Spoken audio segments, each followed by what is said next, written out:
তুমি হরি ভজন করে এসো, তারপর তুমি তোমার পিতারে বলিও। আমি কি নাম ধরি, তারে কি ডাকলে পাবো, একবার আমাকে বলো। আমি তো তার নাম জানি না,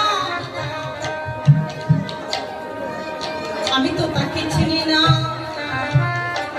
হরি সেজে দয়াময় হরি, তাকে যে যে নমন নামে ডাকে, যে যেমন ভাবে ডাকে